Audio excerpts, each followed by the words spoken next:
A few moments later. Guys, welcome back to my channel. It's me, Yancy, at ngayon ay gagawa tayo ng coconut bread pudding.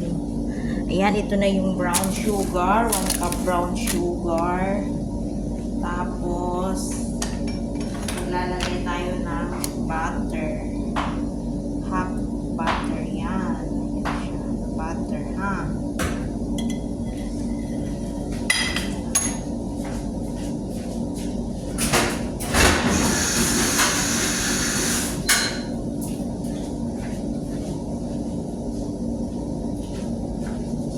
Tapos pagkalagay natin ng butter, mekos-mekos natin yan.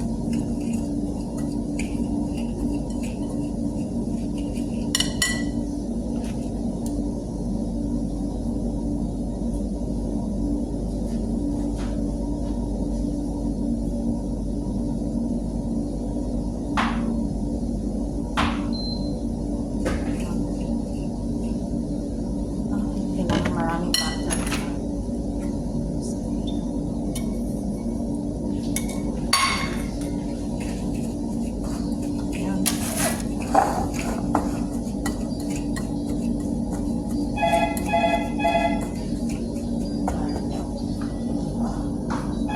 So, ayan guys, ganito na yung maging kwan niya. Mekos-mekos lang natin yan.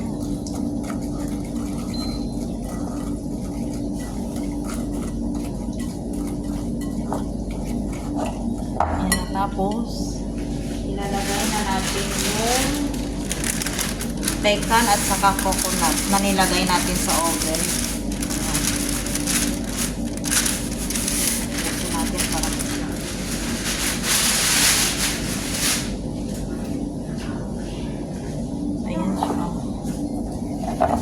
Tapos, mekos-mekos natin yan siya.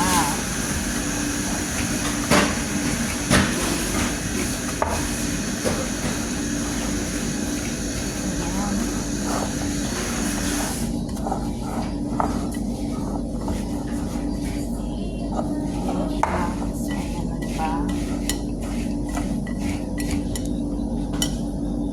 So, tapos na yan siya guys. Isit aside natin. Ayan siya. So, gagawa na naman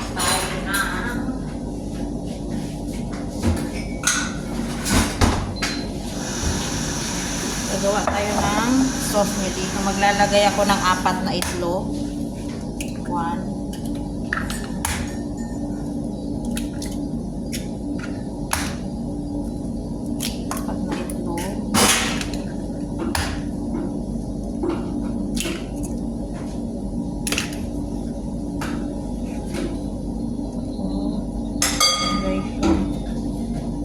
Egg, tapos 1 cup milk, liquid milk,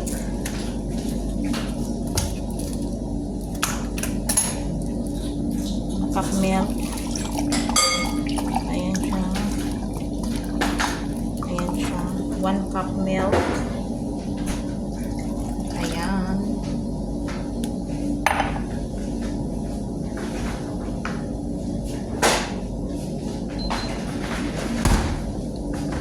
Tapos, 1 cup liquid cream. So, ito naman siya. Sa pabrika siya? Pabrika? 1 cup liquid cream. Natuwa ba? I-mix natin siya.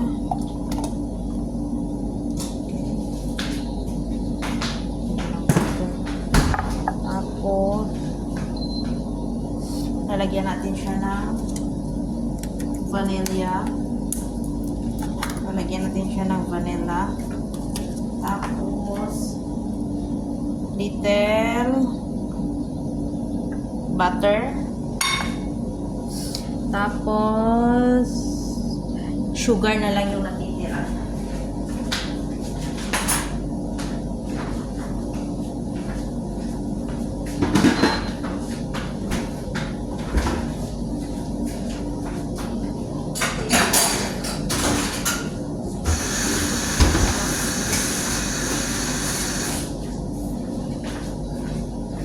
Lagyan natin ng 3 kutsarang sugar.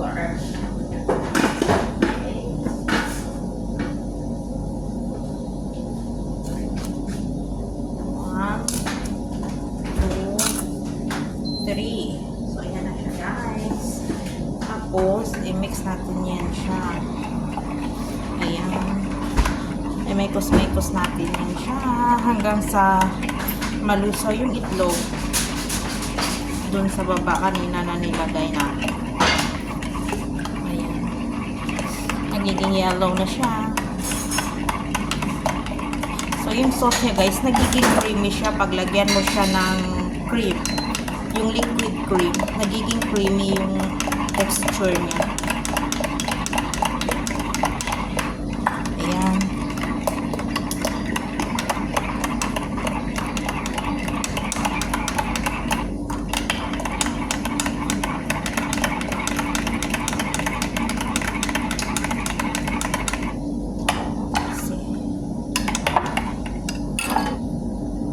So, yan na guys. Ang gagawin ko naman is i-cut ko yung tinapay. Yung bread. Ayan. Tiin muna natin sa gitna.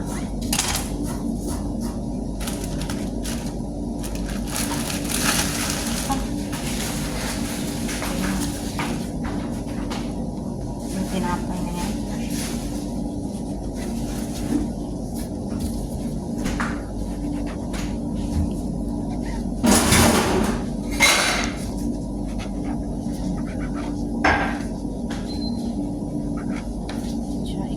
Siya ng cubes.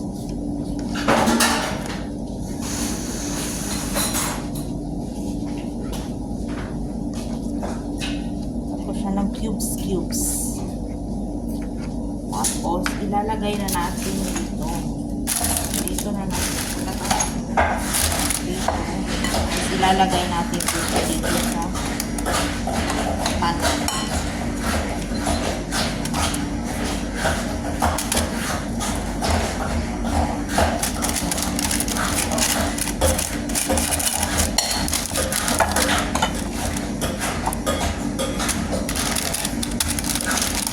Magiging cake yung itsura niya.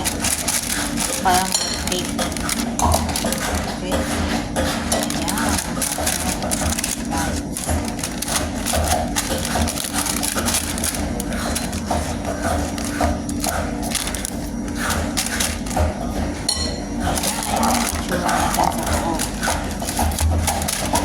Tapos, ilalagay natin yung tinapay.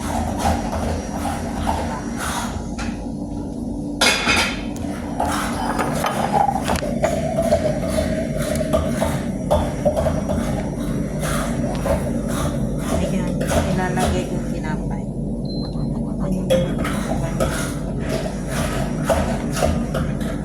Lagay natin yung tinapay. Ayan siya na, tinapay. Clear ko na yung tinapay. Lalagyan na naman ulit natin na ito. Parang nagiging cinnamon roll yung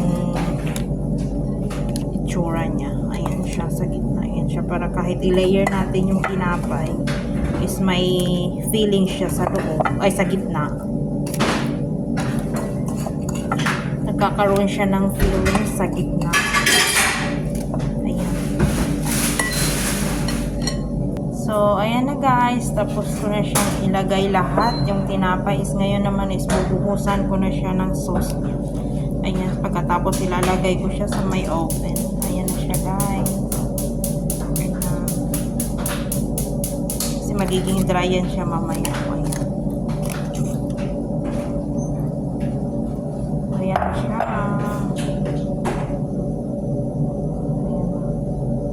Ayan na siya. Tapos i-oven ko yan siya mamaya. Mamaya na. Para pagkainin nila mainit-init pa. Magandang dilag